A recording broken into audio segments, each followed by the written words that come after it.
In a snow-covered Ohio home, a weary family heard a rustle in the trash can outside. From the shadows emerged a mischievous, wounded raccoon with a curious gleam in its eyes. They could never have imagined this small creature would change their lives. A 6-month-old, paralyzed baby finding the breath of a miracle, and the whole world left stunned. The December wind rattled the windows of the Carter home, a modest single story on the edge of a small Ohio town where the maples stood like dark sentries and the streetlights hummed after midnight. Inside, the house breathed in low, tired sounds, an old furnace sighing to life, a hallway clock ticking with the stubbornness of a mule, a baby monitor whispering static. Emily Carter sat in the rocker beside the crib, one hand on the rail, the other cupped around a lukewarm mug of chamomile she'd poured hours ago and forgotten to drink. Her nurse's scrubs were wrinkled, her hair twisted into a workday bun that never quite came undone, and the blue veins along her wrist showed the kind of fatigue you don't remedy with sleep. In the crib, 6-month-old Benji lay still beneath a knit blanket, his cheeks ruddy from the dry heat, his lashes clumped with the salt of earlier tears. His chest rose and fell in shallow rhythms. His legs didn't move. They never moved. Emily watched his mouth for the flutter of a dream, and found only a small, determined purse of the lips, as if he were arguing with the world even in sleep. Down the hall, a bathroom fan droned. The house smelled faintly of formula, motor oil, and the lemon cleaner Emily favored because it made the kitchen smell like Saturdays from her own childhood, sunny and innocent and cheap. She'd come home from the hospital after a 12-hour shift, and the silence had felt like a bruise you don't touch. Daniel had been at the garage past closing again, finishing a transmission for a customer who'd promised to pay cash. Promises were currency out here. Money arrived slower. When he finally came through the back door, cold air hitched in behind him and brought the smell of the lot: rubber, steel dust, exhaust. He set a grocery sack on the counter with a thud and stood a moment, rubbing the grit from his palms with a shop rag. He'd left the porch light off to save a little on the bill. 1 bulb, $5 a month, he'd said. Adds up. Everything added up. "You should sleep," he murmured when he reached the doorway to the nursery. The words were gentle, like a glove turned right side out. Emily gave him the smallest of smiles that didn't reach her eyes. "And miss all the fun?" He leaned on the doorframe, shoulders rounded in a posture of surrender. At 32, he wore his tiredness like a heavier coat than winter asked for. Under the stubble and the grease, there was a boy who'd once driven a busted Chevy to Lake Erie in July and swam without checking the temperature just because the evening had felt too alive to waste. He still came back in flashes when he made Emily laugh. Lately, the boy stayed away. "How'd he do?" Daniel asked, eyes drifting to the stillness beneath the knit. 3 cries, 2 gasps, no seizures tonight. She said it with the flatness of a weather report.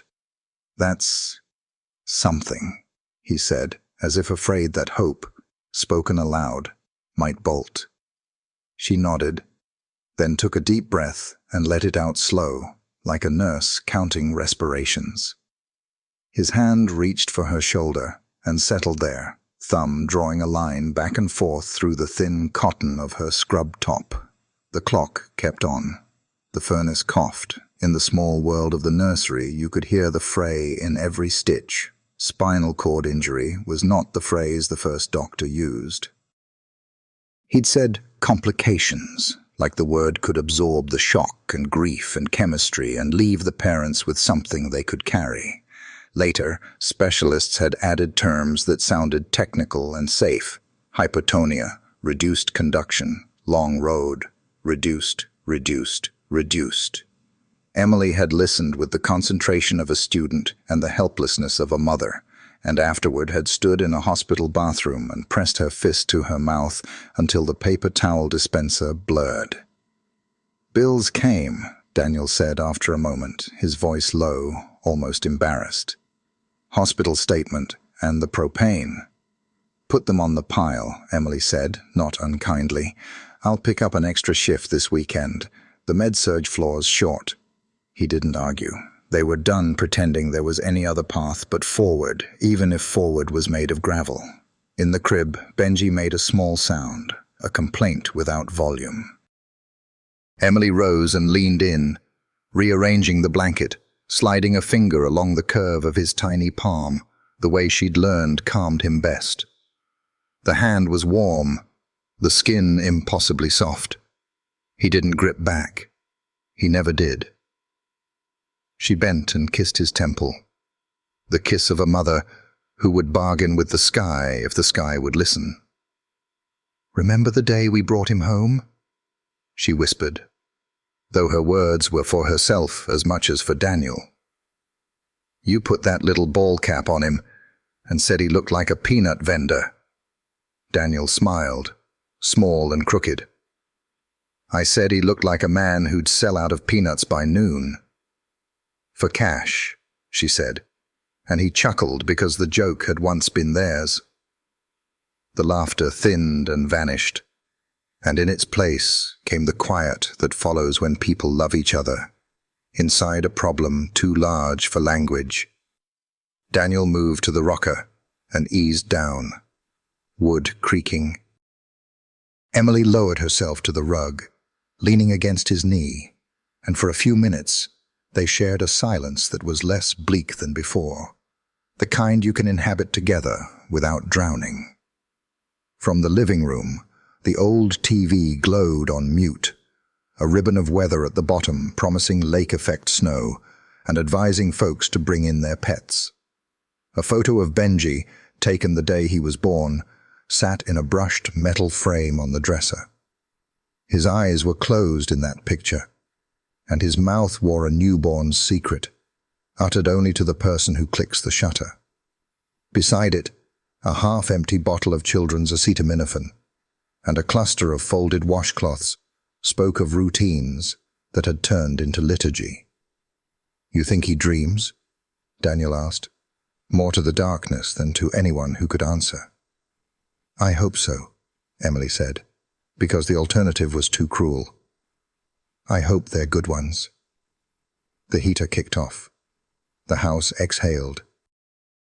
Somewhere deep in the plumbing, a pipe knocked once and then thought better of it. The neighborhood was the kind where night carried damp newsprint smells and distant train horns and the occasional bark. People here knew one another enough to wave and not enough to pry. The Carters had become the family you smiled at with extra softness. Emily's phone buzzed with a text from the hospital. "Can you cover 3:11 Friday?" And she typed back a yes before she could examine the consequences. Daniel's chin dipped toward his chest and jerked back up again in the polite war he waged against nodding off. "You should sleep," she said this time. He shook his head. "I want to sit a bit." "Then sit." They sat.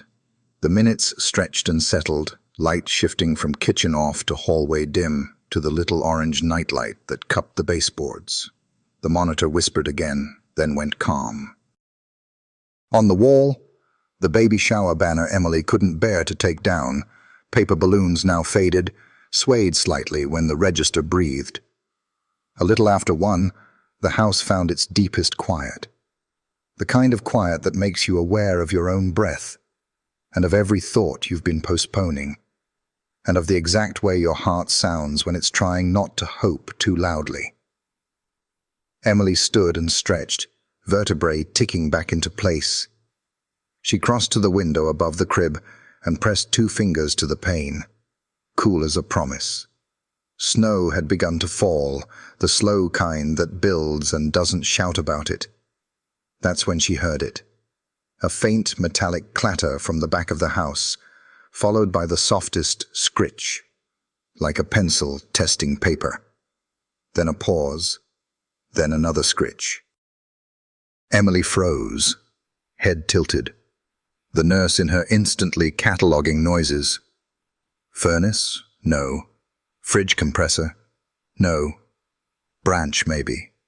Raccoon, she thought, and then dismissed herself for thinking it because who invites the wild in on purpose? Daniel straightened. "You hear that?" She nodded. Trash cans. He rose, joints protesting, and peered down the hall toward the kitchen, as if he might see the sound.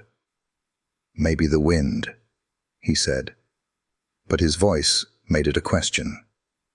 The scritch came again, a deliberate shuffle, then the hollow knock of a lid nudged out of true. Emily glanced back at the crib. Benji slept on, mouth softened, lashes still. She placed her palm once more on his blanket. The way you check a door is really locked, though you know you turned the key, then looked at Daniel. A shared thought passed between them, a small, practical parenthood calculus. If it is a stray dog, we'll shoo it. If it is kids, we'll ask nicely. If it is nothing, we will have walked to the back door together and proved that nothing can be tended to. Stay here, Daniel said, softer than his size suggested. I'll check. I'm coming, Emily answered, already moving, because couples who have learned to carry a tender thing together don't divide when night raises its voice by a notch. They stepped into the hallway, and the cold pressed closer. The kitchen linoleum was colder underfoot than the nursery carpet, and the moon through the back door's window threw a watery square onto the floor. The sound paused, as if the night were listening for them in return. Daniel reached for the deadbolt and hesitated, looking back at Emily to be sure, and she nodded. The bolt slid back with a small thunk. He eased the door open. The porch light stayed off because they were saving, and the backyard appeared in a smudge of silver and shadow. The sagging fence, the maple with its tired branches, the 2 plastic trash cans stenciled with their house number in Emily's tidy hand.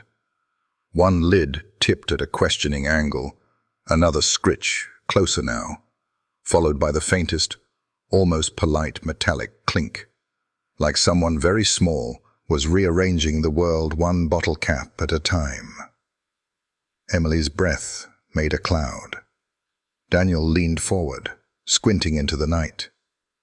Something moved inside the tipped can, small, quick, and determined.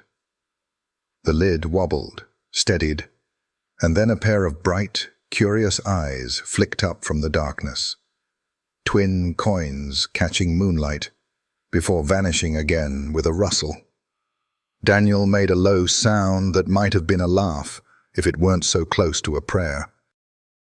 Emily's hand found his sleeve on instinct, and together they stepped out onto the porch, the cold air bracing and clean, the quiet of the sleeping neighborhood pressed like a finger to its lips, and the small life in the trash can working at its mystery, as if this were its rightful work, as if it had always known this door would open. The lid rocked once more, then slid aside with a clatter that sounded too loud for the hour. A small grey shape lifted from the darkness like a question, ringtail hanging, black-masked face bright with stubborn curiosity. The animal blinked, sniffed the cold, and froze when it saw the 2 humans on the porch. Snow dusted its whiskers. Its front paw, small as a spoon, didn't touch down right. It hovered, trembling, then pressed again and failed the test of weight. Raccoon, Daniel whispered, as if naming it might keep it from bolting. The raccoon didn't bolt.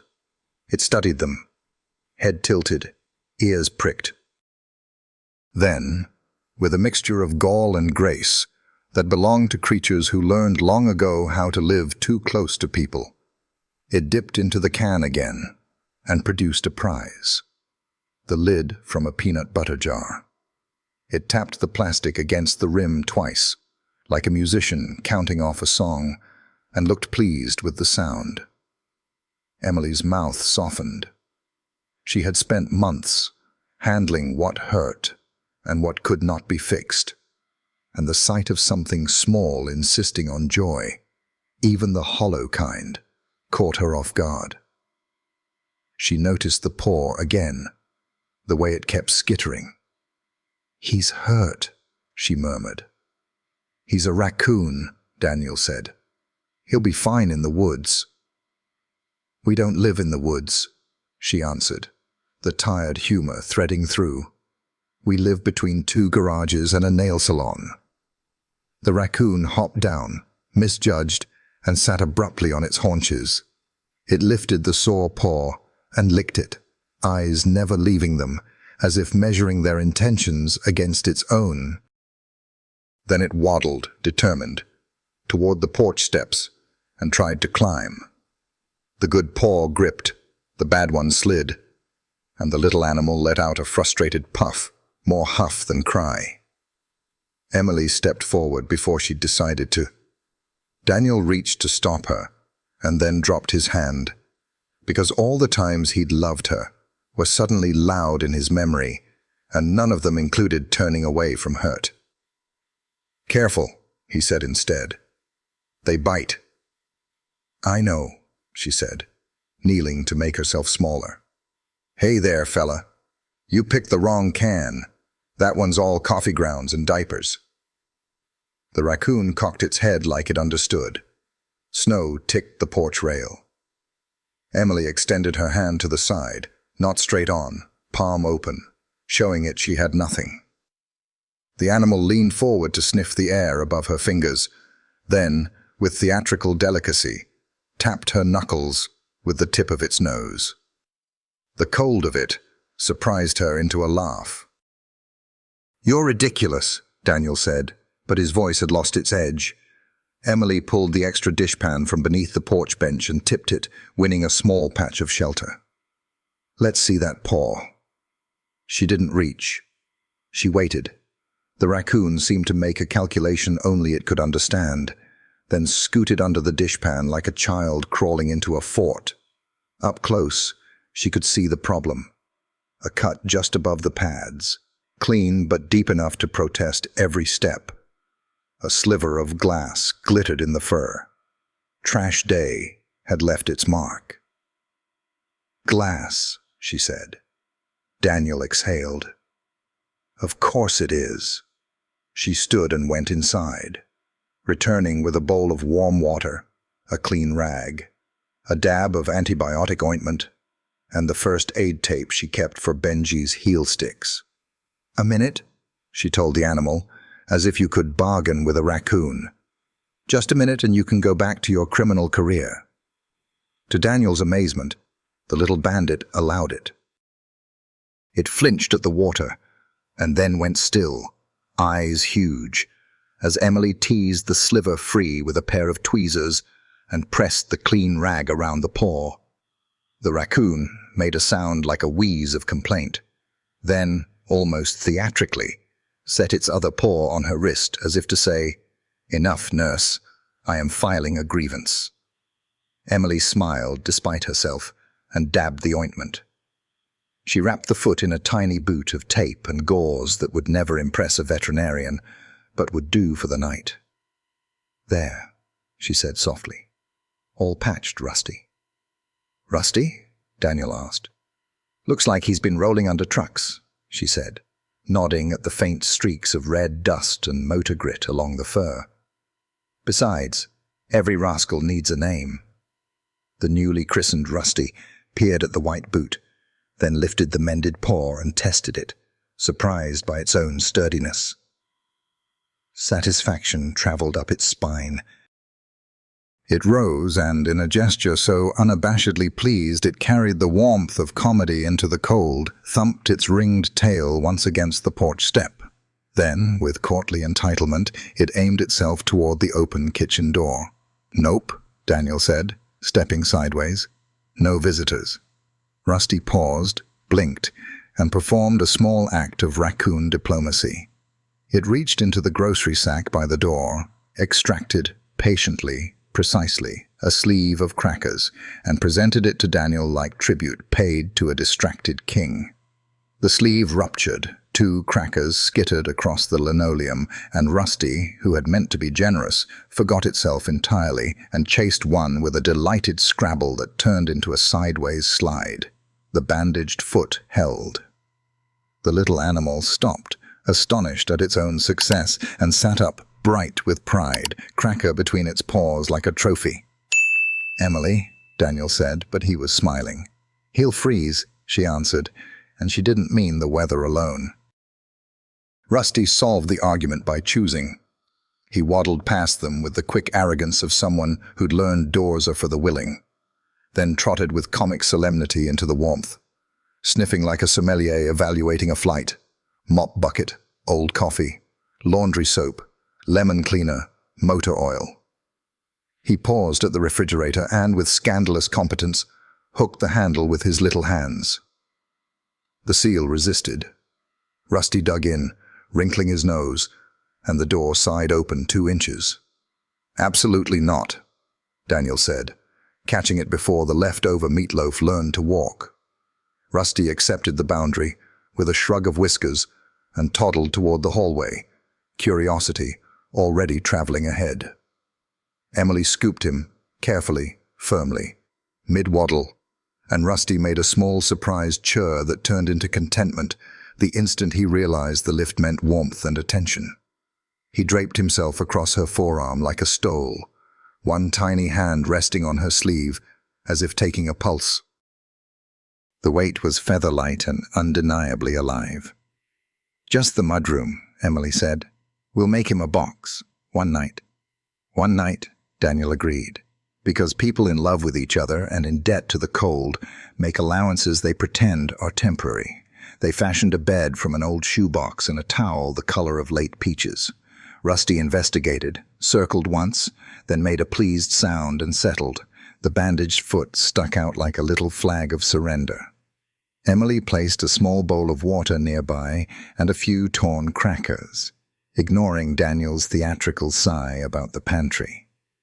The raccoon dipped its hand in the bowl, washed the cracker like a fastidious little old man, then ate with a seriousness that made them laugh. The house, altered by a presence that suggested winter could be tricked into kindness, relaxed. For a minute, Emily allowed herself the luxury of stillness that wasn't empty. She washed her hands at the sink, looking out the window toward the maple, its branches netting the weak moon. Her reflection looked older than she felt, and younger than her worry. Behind her, Daniel straightened the grocery sack and muttered about crackers to no one. Then, from the nursery, the baby monitor let out a crackle and a thin cry that slid straight into their bones. Benji's cry wasn't the red-faced newborn squall. It was a smaller sound, breathy and frustrated, as if the body were struggling to keep a promise it didn't know how to make. Emily dried her hands and hurried down the hall, Daniel on her heels. The nightlight made a low lake of orange along the baseboard. The clock insisted on its seconds. Benji's face was scrunched, his mouth open in a sound he couldn't bring volume to. His arms lay where gravity put them. Emily lifted him, swayed, sang the little Lake Erie song her mother had hummed when storms came. But the cry carried on, a worn thread that wouldn't break. Behind them, soft as gossip, came the shuffle of small feet. Rusty had exited the shoebox with the ceremonial gravity of a parade grand marshal and followed the sound with the unembarrassed purpose of the curious. He reached the nursery doorway, paused, one hand on the jamb like a gentleman who knocks, then slipped inside. "Out," Daniel said reflexively, moving to block him. "Wait," Emily whispered, though she couldn't have explained why. Maybe it was the look Rusty wore. Not bold, not begging, attentive, almost respectful. He stopped by the crib and rose onto his hind feet, balancing with the ease of a street performer, to peer at Benji. The baby hiccuped mid-cry, startled by the mask and the shimmer of eyes. Rusty set one hand on the rail and stretched the other toward the blanket. He didn't touch the baby at first. He pantomimed, tapping the air, as if asking permission of a line he could feel even if he couldn't see it. Benji's cry hitched again, not quite stopping, not quite sure. Emily lowered the boy into the crib, her hands hovering. Daniel stood with his hand half raised, caught between ready and unsure. "Rusty," with exaggerated care, set his little hand by Benji's, fingers spread. Then, as if he'd trained for this all his short life, he tapped the rail twice. Tap, tap, like he'd tapped the peanut lid, a rhythm made of curiosity and nerve. He waited. He did it again. Tap, tap. His ears twitched. He tilted his head, and then, gentle as falling, he rested his bandaged paw against the blanket near Benji's wrist, and held still. The crib found a quieter gravity. Benji's cry thinned to a sigh, then to a wet breath, then to something that wasn't a cry at all. His tiny mouth closed, his lashes lowered, the small lines at his temples smoothed. His chest rose and fell, steady, like a human making a promise to the night and meaning it. Daniel didn't move. Emily didn't breathe. Rusty remained in his theater-still pose, a stage magician who has placed a hand on the hidden door and refuses to wink. Snow traced the window. The heater hummed. Somewhere in the dark street, a plow passed and threw blue light along the wall that looked for a second like water. Benji's hand didn't grip Rusty's, not yet, but his fingers softened open beside those odd little human-like raccoon fingers, and the space between them felt less like a border and more like a bridge. Rusty glanced up at Emily with an expression that could almost be read, a small, satisfied look that said, "See?" Then, in a move so quick and impish it made Daniel snort despite himself, the raccoon reached for the pacifier that had fallen to the mattress, examined it like a puzzle, and tried, sincerely, clumsily, to hand it back to the baby by pressing the rubber tip toward the blanket. The pacifier bounced. Rusty, undeterred, patted it once, then curled himself against the far corner of the crib, as if he'd been hired for the night shift and meant to keep his post. Emily put a hand to her mouth. Daniel dragged his palm over his jaw and whispered, "You've got to be kidding me." In the quiet that followed, the house felt different. Not better, not fixed, just less alone. Rusty yawned, a tiny hinge creaking, then tucked his nose beneath his arm. The bandaged paw made a small white comma against the gray.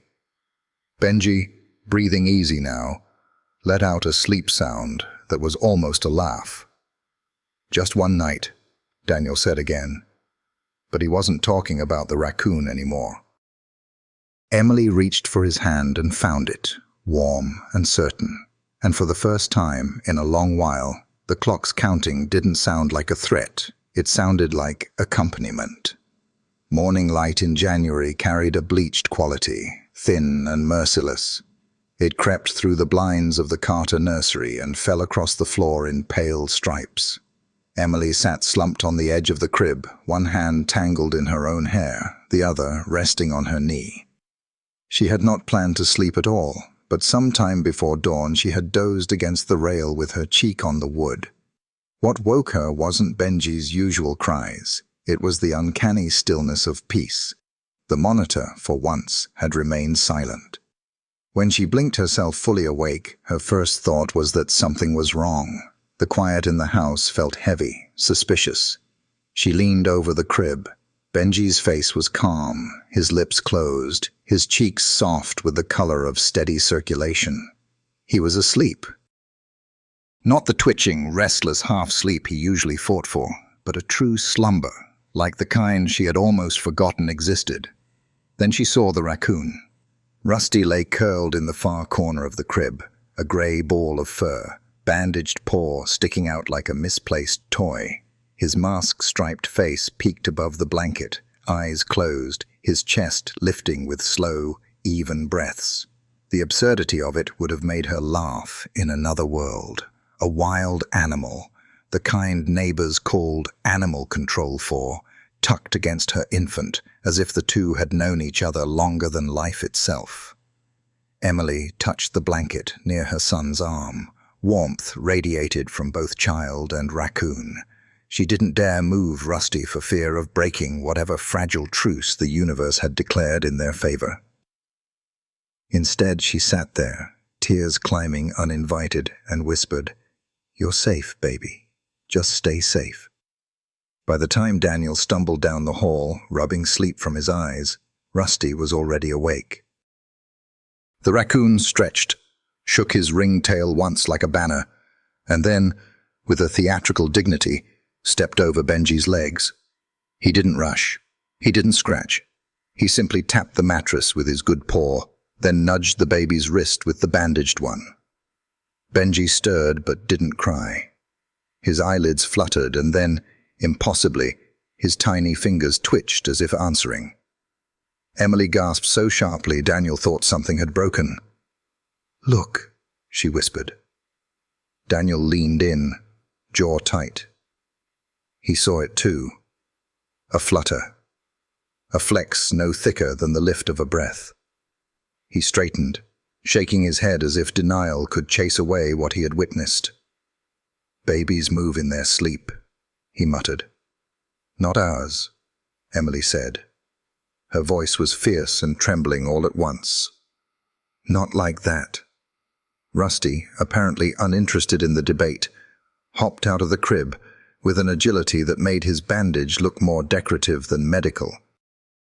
He waddled to the dresser, snatched up the pacifier that had rolled to the edge during the night, and carried it triumphantly in both paws, like a prize he had hunted down. When Emily tried to take it, he resisted with a small growl, less threat, more protest, then dropped it at Benji's side with a clumsy plop, as though to say, "There, I returned it. Duty done." Daniel's mouth twitched despite himself. He thinks he's a babysitter. That evening, the scene repeated. Benji fussed after feeding, his chest hitching with those quiet, breathless cries that shredded Emily's nerves. Rusty, who had been rummaging through a box of blocks, perked up, scampered to the crib, and rose on his hind feet. He tapped twice on the rail. Tap, tap. The same rhythm as the night before, and Benji stilled, as if recognizing the code. Rusty then curled against him again, pressing warmth where medicine had failed. Benji's fists uncurled. His tiny lips closed around a sigh. And once more, sleep came to him like a gift. Daniel filmed it on his phone, muttering, "So you'll have proof when animal control takes him away." But when the baby fell quiet, even he stayed silent longer than usual. The next day brought a visit from their neighbor Nora. She was a widow in her 70s, a woman who wore plaid coats too big for her and carried grocery bags full of canned soup. She knocked gently, as if she already knew the house was brittle. Emily invited her in, grateful for company, though she had half a mind to hide Rusty. But the raccoon solved that choice himself. He barreled out of the hallway, dragging one of Daniel's socks, tail arched like a flag, and landed squarely in front of Nora's boots. "Well, would you look at that?" Nora chuckled, eyes twinkling. "Haven't seen one this tame since I was a girl. I raised 2 of them after a flood took their den." Daniel groaned.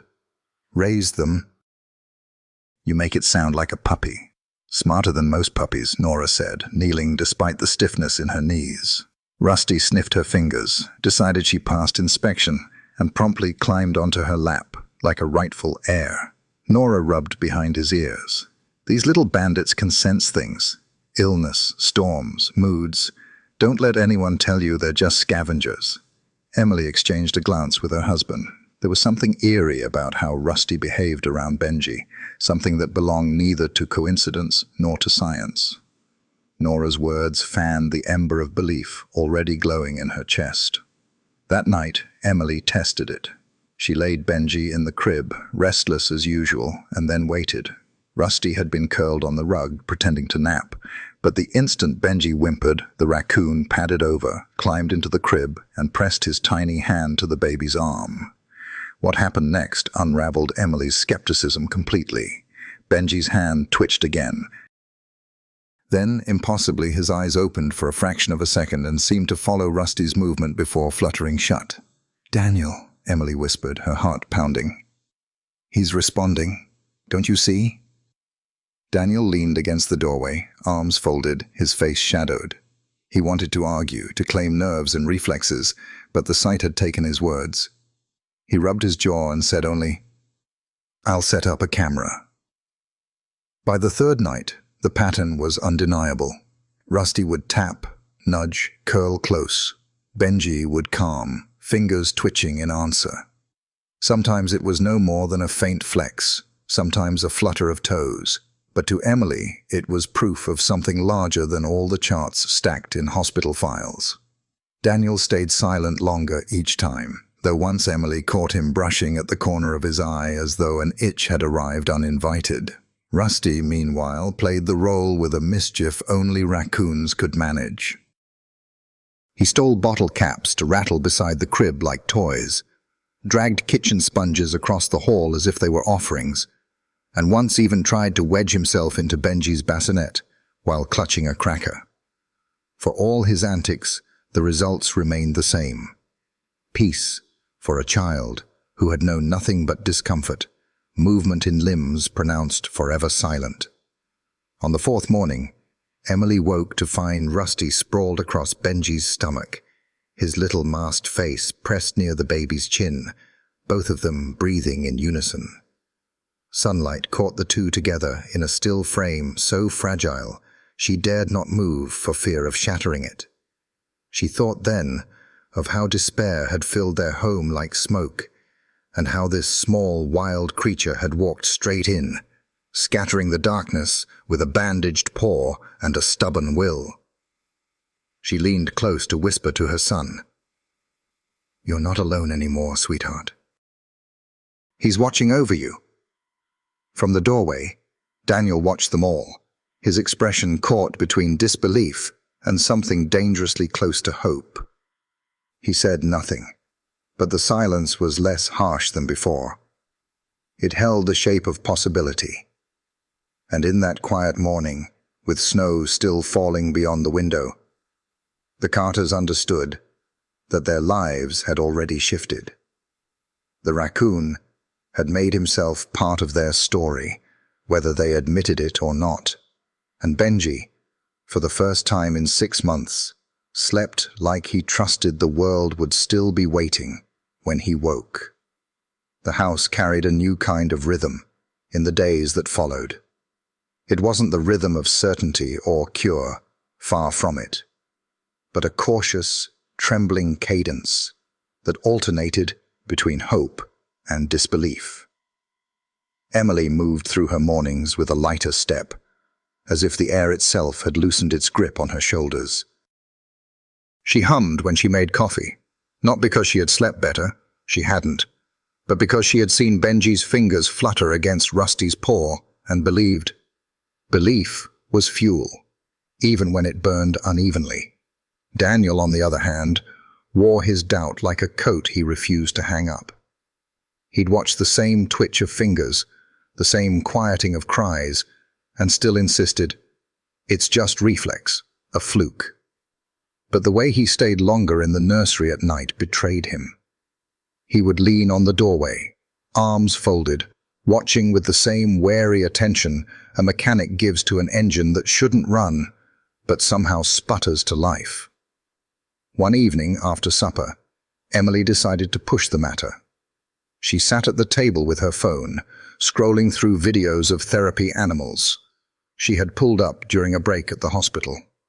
Dogs that sensed seizures before they happened.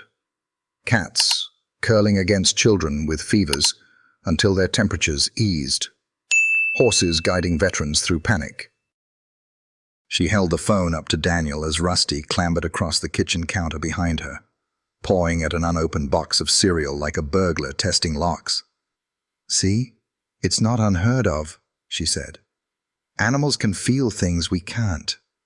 Why is it so hard to believe Rusty's doing something for Benji?"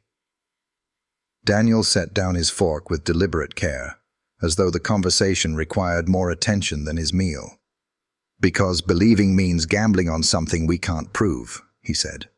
"And every time I've gambled in life, it's cost more than it gave." He glanced at the raccoon, who had succeeded in tearing a corner of the cereal box, and now had his snout buried in sweet flakes. "And besides, he's a raccoon, not a miracle worker." Rusty, as if stung by the remark, lifted his head, a flake sticking to his nose. He blinked solemnly at Daniel, then scampered off with half the box, leaving a trail of sugar across the floor. Emily laughed, the sound too sudden, too bright for the heaviness of the moment. "You keep doubting him," she said, "but I think he knows exactly what he's doing." Later that night, Daniel set up the camera. It was an old digital camcorder he'd used years ago to record fishing trips. He placed it on the dresser across from the crib, adjusted the angle, and muttered, "If something's happening, we'll see it. If not, we can stop fooling ourselves." Rusty seemed to sense the challenge. He perched on the rail of the crib, as if posing for the lens, then plopped himself squarely at Benji's side, tail draped over the baby's blanket. His bandaged paw tapped the mattress in that same peculiar rhythm. Tap, tap. Pause.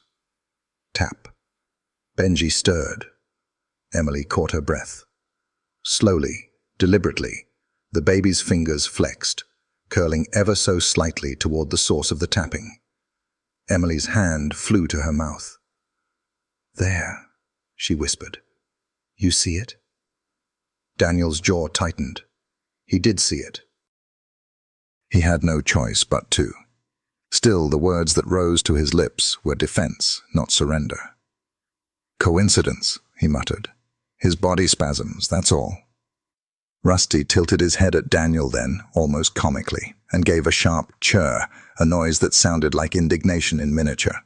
He patted Benji's wrist again, firmer this time. Benji's toes twitched, not once, twice. A deliberate mirror of the movement. Daniel stumbled back a step, his knees colliding with the dresser. He said nothing. He couldn't. Emily reached for his hand, tears shining in her eyes. "Don't tell me that's coincidence," she whispered. "You know it isn't." The following morning, their neighbor Nora stopped by again with a pot of soup and her endless supply of stories. She settled in the living room, hands wrapped around a chipped mug, and listened as Emily recounted the night. Rusty, not to be outdone, paraded into the room carrying one of Daniel's work gloves in his mouth, dropped it ceremoniously at Nora's feet, and climbed into her lap like a child seeking approval. "Look at him," Nora said, scratching behind his ears. "He knows what he's about. You mark my words. Creatures like this don't show up for no reason." Daniel shook his head, half amused, half exasperated. "I'm not ready to put my son's future in the hands of a raccoon." Nora looked at him over the rim of her mug. Maybe not his hands, but maybe in his heart. That night, Daniel reviewed the footage from the camcorder. He sat at the kitchen table, the screen glowing against the dim light, watching the sequence over and over. Rusty tapping, Benji twitching in response. The motions lined up too neatly, too consistently. His rational mind protested, listing every medical explanation, every neurological reflex, every chance alignment. But another voice, a quieter one, a father's voice, asked if perhaps the line between science and mystery wasn't as fixed as he had believed. Rusty, meanwhile, lay sprawled across the couch, belly full from raiding the bread box, his paws twitching as if dreaming of new mischief. Emily leaned against the counter, watching both her husband and the raccoon, her hope stitched from the thinnest of threads, but stronger than anything despair could cut. In the nursery, Benji slept soundly once again, his small hand resting open beside the worn edge of his blanket, as if waiting for Rusty's paw to return. The Carters did not yet know how far this strange bond would carry them, or how heavy the weight of proof and disbelief would become. For now, their nights belonged to a pattern neither could deny. A baby who had been motionless, stirring under the touch of a creature the world called a nuisance. Faith and doubt stood side by side in that house, staring at the same crib, hearing the same quiet breaths, and realizing that neither was ready to leave. The first snow of February crusted the sidewalks of the Carter neighborhood, coating mailboxes and porch steps with a brittle layer that cracked under boots. Emily carried a laundry basket to the kitchen table and folded onesies with hands that shook less than they had in months. Hope had begun to take root in her chest, though it was fragile and unsteady, like a seedling pushing through frost. Across the room, Daniel sat with the camcorder propped on its tripod, the tiny red light glowing. He had insisted on keeping it running every night now. "If something real is happening, we'll have proof," he'd said. Proof was his shield against believing too quickly. Proof meant he could hide behind logic until the evidence grew too loud to ignore. Rusty, who had developed a talent for theatrics, seemed aware of the lens. Each evening he scurried into the nursery with the swagger of a performer about to take the stage. He climbed the crib rail, perched like a tightrope walker, and tapped out his two-beat rhythm, tap, tap. Every time, Benji stirred. Sometimes his fingers curled, sometimes his toes flinched. One night, astonishingly, his arm twitched from the elbow, jerky, but undeniable. Emily gasped, clutching Daniel's sleeve. "You see it, don't you?" Daniel rubbed his eyes and muttered, "I see it. Doesn't mean I understand it." The raccoon, apparently unimpressed with human skepticism, carried on his routine. He delivered pacifiers back into the crib as if on assignment, dragged toys across the rug for Benji to notice, even once stole a spoon from the kitchen and clattered it against the crib rail like a drum. Mischief laced every gesture, but woven into the chaos was a strange precision. Rusty always returned to touch Benji's wrist, ankle, or palm with that same deliberate care. By the end of the week, Daniel had hours of footage. He sat late into the night replaying clips, slowing them down, comparing frames. Emily often found him hunched over the small screen, muttering to himself about nerve spasms and chance alignment, even as his eyes betrayed a dawning awe. One Sunday afternoon, while folding laundry in the living room, Emily heard a knock. Nora, the neighbor, stepped in with her plaid coat dusted in snow and a pie balanced in her gloved hands. "Made too many," she said, setting it on the counter. Her eyes flicked toward the nursery. "How's our little miracle worker?" Rusty answered for himself. He waddled into the room, dragging Daniel's work boot by the lace, the thing twice his size. Dropping it at Nora's feet like tribute, he climbed into her lap with an ease that suggested long familiarity. "You've got yourself a partner," Nora said, scratching his ears. "I told you, they're smarter than folks give credit for." "I've seen raccoons unlock gates better than children can." Daniel smirked, though there was no real heat in it. "Unlocking gates isn't the same as whatever he's doing to my son." Nora looked at him over her glasses. "Sometimes it is. Sometimes it's exactly the same. Finding a way into a place everyone else swears is locked." That evening, Emily made a decision. She uploaded a 2-minute clip to her social media account. Rusty tapping the crib, Benji's fingers twitching in answer. She added only a caption. "Doctors said our son would never move. But maybe, just maybe, Hope has 4 paws and a mask." She expected little. At best, a few sympathetic comments from friends at the hospital. Instead, the video spread like fire in dry grass. By morning, it had been shared hundreds of times. By noon, thousands. Strangers wrote messages, prayers, disbelief, stories of their own children. Some accused them of staging it, but many more called it a miracle. Daniel sat at the table, scrolling through the flood of notifications, his expression caught between alarm and wonder. "We didn't ask for this," he muttered. "We didn't," Emily agreed softly, rocking Benji in her arms. "But maybe people need to see it. Maybe we're not the only ones waiting for a miracle." Reporters began circling within days. A van from the local station parked at the corner, and a young journalist knocked politely, asking for an interview.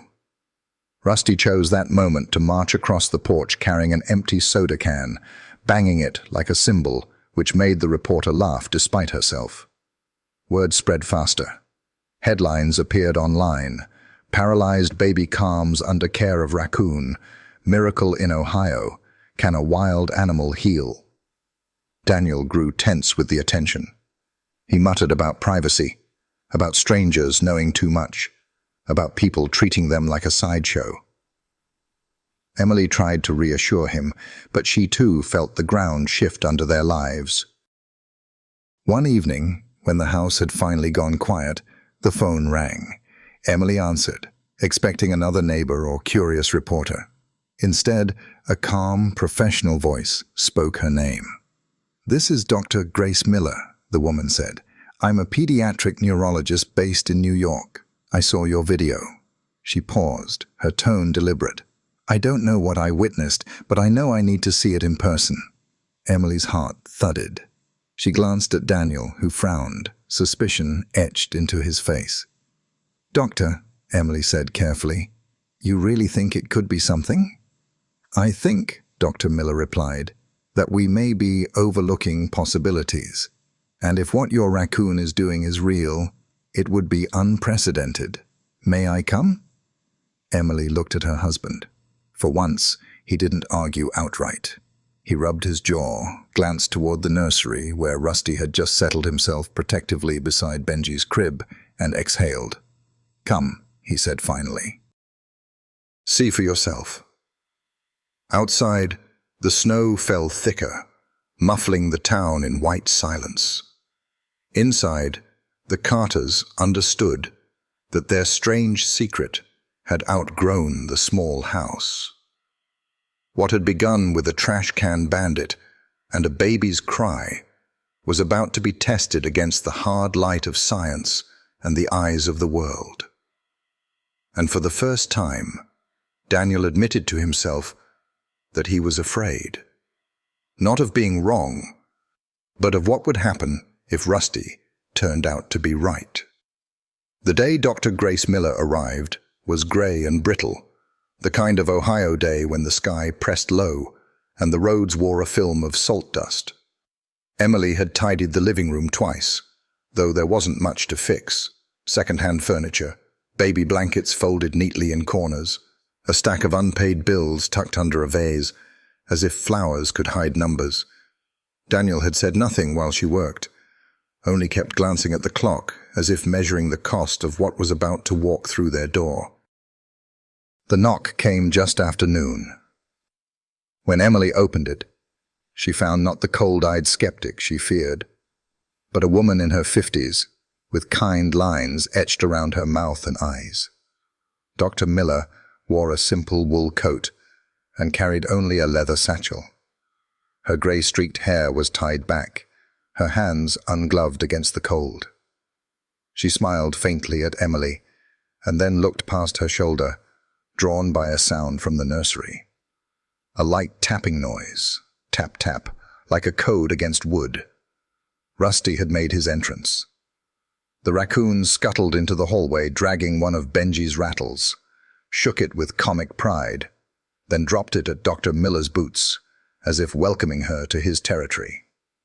She blinked, taken aback, then crouched with a grace unusual for someone her age and said, "So, you're the patient everyone's talking about." Rusty sniffed her shoes, churred, and promptly tried to climb her satchel. Daniel pulled him back with a muttered curse, but Dr. Miller only laughed. "He's confident. That's good." Inside the nursery, Benji fussed in his crib, his cry more a whimper than a wail. Rusty twisted from Daniel's hold and bounded to the crib rail, tapping his rhythm. Tap, tap, pause, tap. As if on cue, Benji's tiny toes jerked. His fingers twitched, curling as though answering a secret handshake. Emily caught the doctor's startled inhale. "Do you see?" Emily whispered. "He calms him. He moves him." Dr. Miller stepped closer, her eyes sharp now, her training warring with what she had just seen. She watched as Rusty laid his bandaged paw across Benji's wrist and held it there, his little body utterly still for once. Benji's breath steadied. The whimper softened to silence. "That is not typical," Dr. Miller said carefully. Daniel folded his arms, voice gruff. "Typical or not, it keeps happening." The doctor stayed for hours, observing. She asked questions about Benji's diagnosis, about the timeline, about how Rusty had first appeared. Emily told it all, her voice trembling when she reached the part about the first night Benji slept peacefully.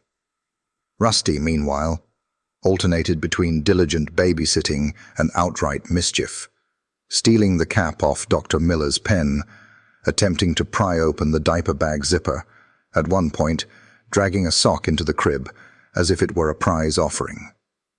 "Does he always do that?" Dr. Miller asked, amused despite herself. "He always does something," Daniel said dryly. By evening, Dr. Miller gathered her notes. She looked weary, though her eyes held a spark Emily recognized from her own nursing shifts, the look of someone on the edge of discovery, unwilling yet to name it. "I can't explain it," she admitted, "but I can't dismiss it either. There may be residual nerve activity. It's rare, but if it's there, it means possibility." "What kind of possibility?" Emily asked, leaning forward as though her body could drag the answer closer. "There's an experimental treatment, Doctor," Miller said, hesitating. "Neural regeneration therapy. It's still in trial stages. Very few candidates are accepted, but if Benji qualifies, it could give him a chance at movement. A real chance." Emily's heart surged. She reached for Daniel's hand, but his stayed clenched on his knee. "And the cost?" he asked. Dr. Miller's silence was answer enough. $200,000, she finally said. "Insurance won't touch it. I'm sorry." The room tilted. Emily pressed her fist to her mouth, fighting back the sob that wanted out. Daniel stared at the floor, jaw set like stone. Rusty, oblivious or maybe not, hopped into the crib, patted Benji's chest once, and curled around him like a guard dog in striped fur. That night, after the doctor left, the Carters sat at the kitchen table with the bills spread like a cruel game of cards. Daniel rubbed his temples. "We don't even have 2,000, Em." "How are we supposed to raise 200? "We'll find a way," Emily whispered, though the words tasted like desperation. As if to underline the cruelty of fate, Rusty grew lethargic over the next days. He stopped raiding the pantry, stopped dragging spoons across the floor, stopped patting his rhythm at the crib. Instead, he sat by Benji's side, listless, his bright eyes dulled. Emily noticed the swelling in his belly, the way his breathing wheezed when he slept. She carried him to the vet, heart pounding. The diagnosis fell like a hammer. A mass in his abdomen. Surgery required. Another bill, another mountain. Emily sat in the parking lot afterward, Rusty limp in her lap, and sobbed into his fur. "You gave us hope," she whispered. "And now you need us."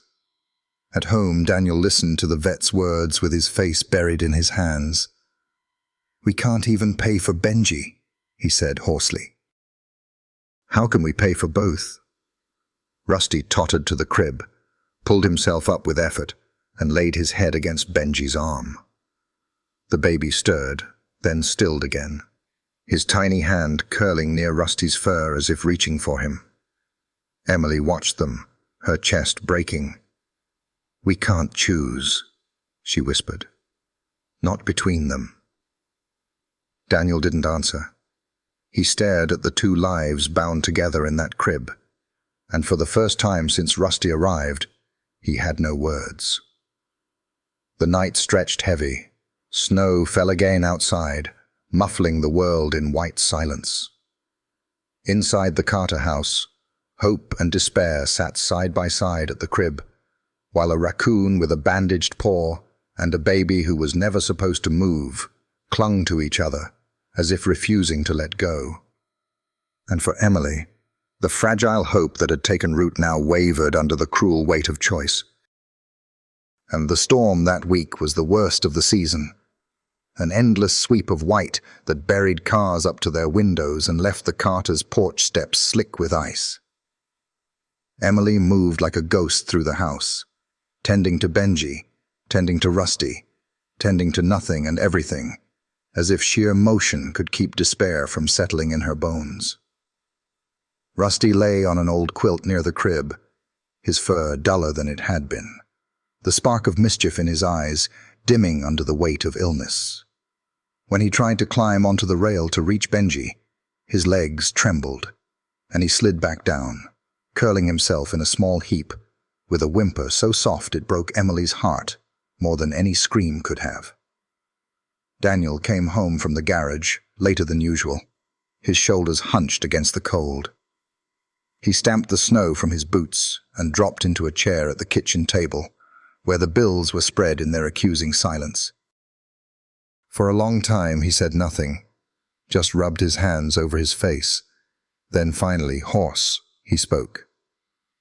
"They want 200,000 for Benji," he said. "And now the vet says Rusty's surgery would cost thousands more. We don't even have money for propane. Emily, we can't save both." Emily's hands gripped the back of the chair. "Don't say that." "We have to be real," he said, his voice breaking on the last word. "We don't get to live on hope. We have to choose." Emily shook her head violently. Rusty gave Benji peace. He gave him movement when doctors said there was none. Without him, there wouldn't even be a chance. How do I look at Benji and say the creature that gave you hope isn't worth saving? Daniel's fist hit the table, not in anger at her, but in fury at a world that had forced them into this corner. The pie Nora had brought days earlier still sat in its tin, untouched, shrinking back in the fridge like a forgotten kindness. That night, after Benji finally drifted off, Emily sat in the dim light of the nursery with Rusty nestled weakly in her lap. She stroked his fur, whispering every thank you she had held back. The raccoon's tiny paw rested against her arm, the same way it had that first night she pulled glass from his foot. He seemed smaller now, frailer, like hope itself when it's been stretched too thin. Daniel stood in the doorway, watching. He didn't stop her when she carried Rusty to their bed for the night. He didn't stop her when she prayed aloud for a miracle, her voice trembling in the dark. In the morning, Emily sat at the kitchen table with her phone. The world had already seen Rusty in the video she posted. They had called it a miracle, argued about it, shared it. Now she let her heart speak in a way she never had before. She wrote, "We never thought we'd be here. We fought for Benji, and the world gave us hope through a raccoon who shouldn't have meant anything but somehow means everything. Now Rusty is sick. His only chance is surgery we can't afford. We can't choose between our son's future and the little soul who gave that future a chance. Please, don't let us choose." She didn't ask for money. She didn't know what she was asking for. Just release, just understanding. She hit post with shaking hands and set the phone down. By afternoon, the phone buzzed endlessly. Comments poured in. "You don't have to choose. We'll help. Save them both." Someone she'd never met started a fundraiser with Rusty's picture, bandaged paw, bright eyes. The words "Save Rusty" trended before evening. Daniel returned from work to find Emily staring at the screen, her cheeks wet. "Look," she whispered, turning the phone. The total climbed in real time, 5,000, then 20, then 100,000. Strangers were sharing, donating, writing prayers. "Is this real?" Daniel asked, his voice raw. Before she could answer, the phone rang. A man's voice on the other end introduced himself as Robert Jensen, head of a non-profit that funded veterinary research. He had seen their story. "We'd like to cover Rusty's treatment," he said simply. Emily's knees gave way. She collapsed into the chair, sobbing into her hand, while Rusty, as if sensing the shift, clambered weakly into her lap and pressed his nose to her chin. Daniel sat across from her, stunned. "Both," he whispered. "We don't have to choose." For the first time in months, relief spread through the Carter house like warmth from a long-dead fire roaring back to life. Emily cradled Rusty and kissed the top of his head. "You saved us," she whispered. "Now it's our turn." In the crib, Benji stirred and let out a tiny sound, not quite a cry. Rusty lifted his head at once, as if duty called him even from weakness. He tapped his paw twice on Emily's sleeve. Tap, tap, his code, his promise. Emily held him tighter, whispering through tears, "I hear you. We all hear you." That night, for the first time, the Carters fell asleep with the sense that the impossible might not only belong to miracles, but to people. Thousands of unseen hands stretched out to lift them. And though the road ahead would still be steep, the choice that had nearly broken them was lifted away, leaving in its place a fragile but undeniable truth. They were not fighting alone anymore. Spring in Ohio arrived hesitantly, with muddy yards and shy blossoms forcing their way up through frost-bitten soil. By April, the Carters' small town shook off the last of winter's grip, and the air carried a different kind of anticipation, one that settled not only over the sidewalks and porches, but inside a modest house, where for the first time in a long while, hope no longer felt like a stranger. Rusty's surgery had gone well. The little raccoon had returned to his old mischief, though slower at first. His fur shaved in patches, and his belly lined with neat stitches. Emily had cried when she picked him up from the clinic, pressing her forehead against his masked face, while he pawed her cheek with the solemn dignity of a survivor. He was thinner, but his eyes sparkled again, and before the week was out, he was back to dragging spoons across the kitchen and fishing socks from the laundry basket, as if he had important business to conduct. Benji's treatment began soon after. With the donations and the grants secured, Dr. Miller arranged a schedule at the Children's Rehabilitation Center. Each morning, Emily and Daniel carried their son into a room full of machines and wires that blinked with a kind of intimidating promise. Electrodes touched his tiny legs. Therapists coaxed his muscles with patience and persistence. Some days, nothing happened. Some days there were small twitches, barely visible, but enough to keep hope alive. Through it all, Rusty stayed close. The staff had bent the rules to allow him in, partly because of his miracle reputation, partly because no one could deny the way Benji responded when that striped creature hovered near. The months that followed stretched long, full of trial and triumph. Emily kept journals filled with tiny victories. June 3rd. Benji curled his fingers around Rusty's paw for more than a second. July 19th. His left foot flexed on command. Some days ended with disappointment, but more and more ended with tears of relief. Daniel, who once guarded himself with doubt, began to record everything with his phone, eager to capture every small sign. By late summer, whispers of something extraordinary reached beyond their town. Reporters returned, scientists debated on television, neighbors lingered at the fence. But inside the Carter home, the miracle felt quiet, ordinary even.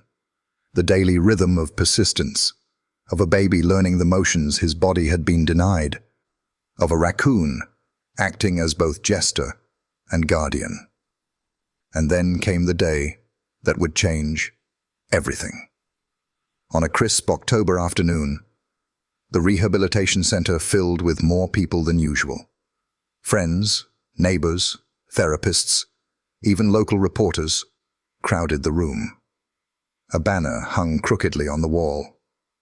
"Go, Benji!" Emily stood with her hands pressed to her mouth, Daniel beside her, arms crossed not in defiance but in nervous prayer. Rusty sat at Benji's side on the padded mat, his ringed tail flicking like a metronome, eyes locked on the boy he had claimed as his own. Dr. Miller knelt in front of Benji. "Are you ready, sweetheart?" she asked gently. Benji, now a year older, looked at her with eyes bright as morning, then turned to Rusty. The raccoon churred, tapping the mat twice. Tap, tap, their secret rhythm. Benji's lips curled in a smile. The room fell into a hush so thick even the hum of the machine seemed to fade.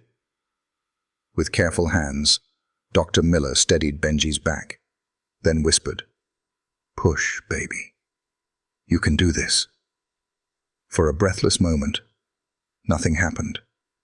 His tiny body trembled with the effort. Emily squeezed Daniel's hand until her knuckles whitened. The crowd leaned in, caught between fear and longing. Then, impossibly, Benji moved. His arms tensed, his back straightened, inch by inch, with a grunt of determination that silenced every doubt in the room. Benji sat up on his own. The room erupted. Applause, sobs, laughter.